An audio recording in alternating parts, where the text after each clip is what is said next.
গতকাল বর্ধমান রেল স্টেশনের 2 এবং 3 নম্বর প্ল্যাটফর্মে দুপুর 12টা 10 মিনিট নাগাদ যে বহু পুরনো 133 বছরের পুরনো জলাধারটা ভেঙে পড়ে এবং এই জলাধার ভেঙে পড়ার ফলে বর্ধমান যে হেরিটেজ রেল স্টেশন বা অমৃতকারের রেল স্টেশন তার বেআব্রু চেহারাটা সাধারণ মানুষের কাছে প্রকট হয়ে গেছে।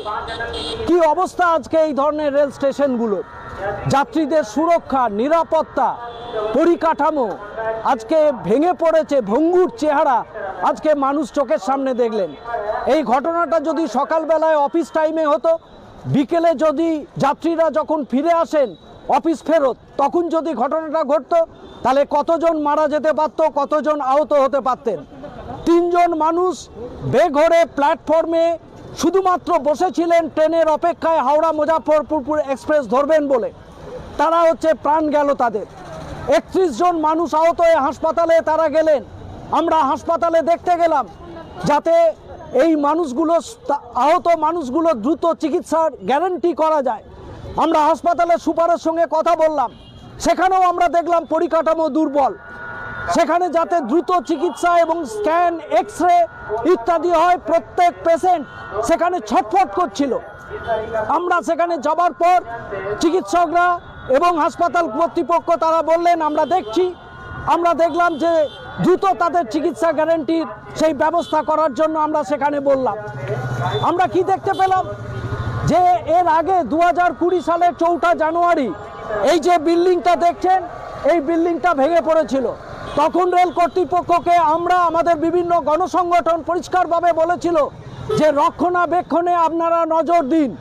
কিন্তু আমরা কি দেখতে পাচ্ছি, নরেন্দ্র মোদী এবং এ রাজ্যের মুখ্যমন্ত্রী মমতা বন্দ্যোপাধ্যায় তারা রঙে আর বিজ্ঞাপনে মজে থাকেন। তারা আম্বানি, আদানি কিছু ব্যবসায়ী বন্ধুদের মুনাফা গ্যারান্টি করার জন্য ওরা যে উন্মত্ত সক্রিয়, যার ফলে রেলের বেসরকারিকরণ হচ্ছে। ট্রেন তারা বিভিন্ন জনকে দিয়ে দিচ্ছেন ব্যক্তি মালিকানায়।